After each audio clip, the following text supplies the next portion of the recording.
पाठ एक सूची पर्यावरणम। अरे बच्चों, आज हम हमारी संस्कृत की पाठ्य पुस्तक सैमुसी भाग 2 से प्रथम पाठ सूची पर्यावरणम का अध्ययन करेंगे। इसमें प्रोफेसर हरिदत्त शर्मा ने पर्यावरण के बारे में बहुत अच्छे प्रकार से, बहुत ही विस्तार से बताया है कि हमारा जो पर्यावरण है वो किस प्रकार से दूषित होता जा रहा है और हमें अपने इस दूषित पर्यावरण में हमारे आंतरिक जो हमारे शरीर की शुद्धि है वो हम किस प्रकार से अपने शरीर को शुद्ध रख सकते हैं, वो सब उन्होंने इस पाठ में बताया है। देखिए, पहला श्लोक है, दुर्वहम अत्र जीवितम जातम प्रकृतिरेव शरणम सूचि पर्यावरणम। महानगर मध्ये चलद अनिशम कालश्चक्रम मनः शोष्यतः तनुः पेश्यत भ्रमति सदा वक्रम दुर्दान्तैर्दश अमूनः श्यानैव जनग्रसनम सूचि पर्यावरणम। अर्थात दुर्वहम अत्र जीवितम जातम, अत्र यहाँ पर दुर्वहम बहुत अधिक कठिन हो गया है, जीवितम जातम जीवन जीना बहुत कठिन हो गया, मतलब यहाँ पर जीवन जीना बहुत मुश्किल है। अब प्रकृति ही एकमात्र सहारा है, अर्थात शुद्ध पर्यावरण में ही जीवन संभव है। देखो क्या बताया है यहाँ पर, मतलब क्या हो गया है, क्यों यहाँ पर जीवन जीना बहुत अधिक कठिन हो गया है। कवि कहता है, महानगर मध्य चलदनिशम कालायश चक्रम। महानगर मध्य, महानगरों के मध्य में, जैसे बड़े बड़े हमारे नगर हैं, दिल्ली, मुंबई, कलकत्ता इत्यादि, उनमें चलदनिशम दिन और रात, कालायश चक्रम, काला जो चक्कर मतलब लोहे का जो चक्कर है वो हमेशा चलता रहता है। मतलब मानव की भीड़ बहुत अधिक बढ़ गई है, वाहन इत्यादि बहुत अधिक बढ़ गए हैं। वो क्या करते हैं, मन है शोष्यत, मन है जो हमारा उसको क्या करते हैं, शोष्य सुखा रहे हैं। तनु पेश्यत, तनु मतलब हमारे शरीर को क्या कर रहे हैं, पीस रहे हैं, रगड़ रहे हैं, उसको कमज़ोर कर रहे हैं। भ्रमति सदा वक्रम, और वह हमेशा टेढ़ा घूम रहा है। दुर्दांतैर्दशमूना, और अपने भयानक कठोर दांतों से श्यानैव जनग्रसनम, मानव जीवन का क्या कर रहा है, विनाश कर रहा है। सूची पर्यावरण अर्थात शुद्ध पर्यावरण में ही जीवन संभव है। दूसरा श्लोक देखिए, कजल मलिनम धूमम मुंजति सत्सकट्यानम वाष्पयानमाला संधावती वित्रंती ध्वानम यानानां पंक्त्यां हयंता कठिना संसरणम सूची पर्यावरणम। कजल मलिनम धूमम मुंजति सत्सकट्यानम, जो सैकड़ों, सत्सकट्यानम सैकड़ों मोटर गाड़ियां हैं, धूमम धुआं, मुंजती छोड़ती है, कैसा, काजल के समान मैला। काजल कैसा होता है, मैला, काले रंग का होता है, उसके समान, काजल के समान काला धुआं छोड़ती है। कौन, सैकड़ों गाड़ियां। वाष्पयान माला संधावंती वितरंती धवान, वाष्पयान माला, वाष्पयान माला क्या होती है, रेलगाड़ी, संधावती चलती हुई, वितरंती वितरंती वितरण करती हुई, धवानम क्या करती है, ध्वनि प्रदूषण करती है। यानानाम पंक्त्याम अनंता कठिनम संसरणम, और यानों की पंक्तियों के कारण, वाहनों की पंक्तियों के कारण, वाहनों की लाइनें इतनी ज़्यादा हो गई हैं कि शहरों में, बड़े बड़े महानगरों में बड़े बड़े जाम लग जाते हैं, गाड़ियों के पीछे गाड़ियां आ जाती हैं।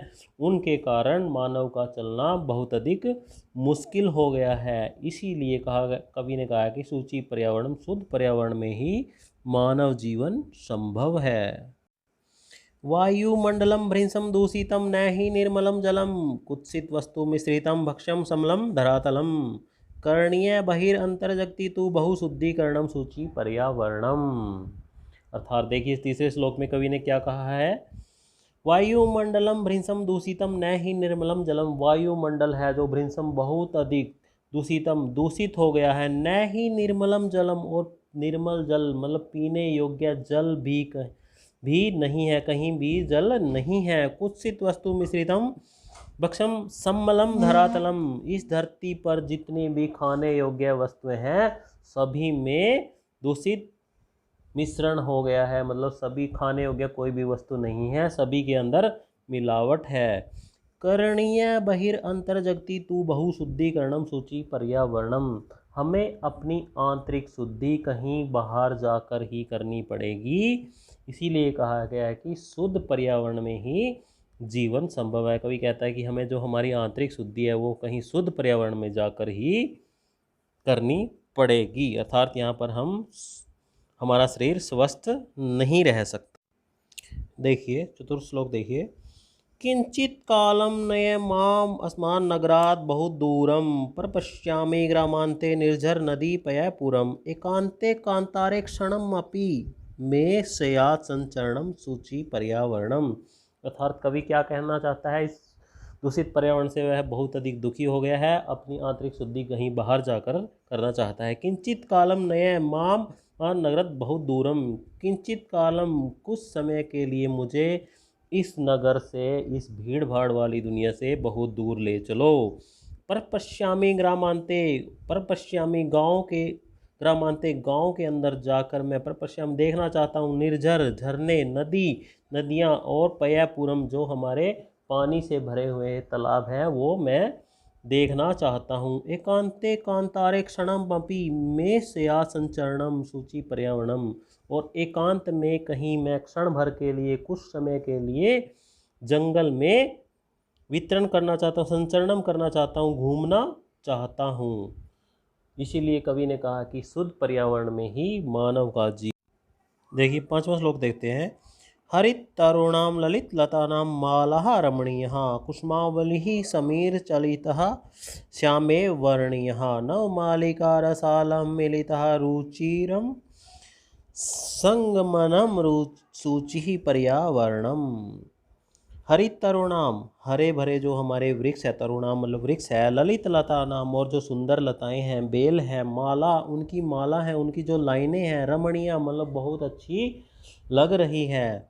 कुसुमावली समीर चालिता श्यानमेह वर्णिया, और कुसुमावली, कुसुमावली मतलब फूलों की जो माला है, समीर चलिता, समीर मतलब वायु के साथ चलती हुई फूलों की जो बेल हैं वो बहुत अधिक वर्णीय मतलब वर्ण करने योग्य हैं, देखने योग्य हैं, मतलब उनको देखने से मन को बहुत अधिक खुशी मिलती है।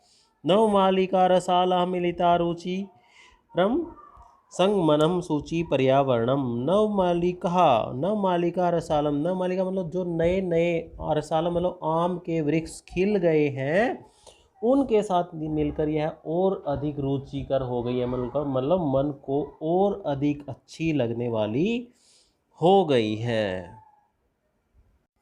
छठा श्लोक देखिए। ऐ चल बंधो खग कुल कलवर है गुंजित वन प्रदेशम पुरः कलवर संभ्रमित जनेभ्यो धृत सुख संदेशम चाकचिक्य जालम नो कुर्या जीवित रसहरणम सूची पर्यावरणम। कवि क्या कहता है अपने बंधुओं को, अपने भाइयों को कि हे भाइयों, यह जो हमारे शहर की चाक चौंध वाली जिंदगी है, जीवन है, ये हमारे जीवन रस का क्या कर रहा है, हरण कर रहा है, हमारे जीवन का हरण कर रहा है। ऐ चल बंधो, अरे बंधु चलो, खग कुल कलवर है मतलब पक्षियों से गुंजित वन प्रदेश है, जहाँ पर गांव में जहाँ पर पक्षियों की, चिड़ियाओं की, कोयलों की आवाज़ है, आवाज़ से गुंजित प्रदेश है, वहाँ पर चलो। पुर कलवर है संभ्रमित जनेभ्यो धृत सुख संदेशम। पुरह कलवर है नगर के शोरगुल से जो भ्रमित लोग हैं उनके लिए सुख संदेश को धारण करो, उनके लिए एक सुख संदेश लेकर जाओ कि इस चौक चौबंदी, इस नगरों की दुनिया में हमारे जीवन का जो रस है, जो हमारे जीवन का जो आनंद है, उसका विनाश हो रहा है। इसलिए शुद्ध पर्यावरण में ही मानव जीवन संभव है। देखिए सूची पर्यावरण पाठ का अंतिम और सातवां श्लोक देखते हैं। परस्तर तलहे लतः गुल्मः नो भवन्तु पिष्टा पाषाणिः सभ्यता निसर्गे शयान समाविष्टः मानवाय जीवनम काम्ये नो जीवन मरणम सूची पर्यावरणम। पस्तर तलहे पत्थरों के नीचे, लतः तरु गुल्मा, लता मतलब बेल, तरु क्या होते हैं हमारे वृक्ष, और गुल्मा जो झाड़ियाँ होती हैं, नो भवन्तु पिष्टा, मतलब वो पिस न जाए, मतलब वो कि क्या हो जाती है, अगर किसी झाड़ी वृक्ष या बेल के ऊपर कोई पत्थर रख दिया जाता है तो वो क्या हो जाती है, वो नष्ट हो जाती है। उसी प्रकार पाषाणी सभ्यता निसर्गे स्यानेव समाविष्टा, यह जो निसर्ग, यह जो हमारी प्रकृति है, इस पाषाणी सभ्यता, इन पहाड़, पाषाणी सभ्यता क्या है, पत्थरों के जो हमने बड़े बड़े महल, बड़ी बड़ी बिल्डिंग जो ईंट पत्थर की खड़ी कर दी है, इनके नीचे हमारी प्रकृति नष्ट न हो जाए। मानवाय जीवनम काम्ये नो जीवन मरणम, इसलिए हमें मानव जीवन की कामना करनी चाहिए, न कि मानव के मरने की। सूची पर्यावरणम, शुद्ध पर्यावरण में ही मानव जीवन संभव है। इसमें कवि ने कहा है कि जिस प्रकार पत्थर के नीचे दबकर जो हमारी बेल हैं, छोटे छोटे वृक्ष हैं, झाड़ियाँ हैं, वो नष्ट हो जाती हैं, उसी प्रकार हमारी इन बड़ी बड़ी बिल्डिंगें, इमारतों के कारण हमारी जो प्रकृति है उसका विनाश हो रहा है। जिससे प्रकृति का अगर विनाश होगा तो मानव जीवन का भी विनाश निश्चित है। इसीलिए हमें शुद्ध पर्यावरण रखना चाहिए हमारे आसपास। तो प्यारे बच्चों, आगे की वीडियोस के लिए चैनल को सब्सक्राइब करो, लाइक करो और अपने दोस्तों में, मित्र प्यारों में, साथियों में, क्लास वाले बच्चों में, सभी में शेयर करो। और इसी प्रकार आपको आगे भी जितने हमारे बचे हुए लेसन हैं सबकी वीडियोस मिलती रहेगी। अच्छी वीडियो बनाएंगे, अभ्यास का कार्य भी करेंगे और व्याख्या भी करेंगे और संपूर्ण व्याकरण सिद्ध करेंगे।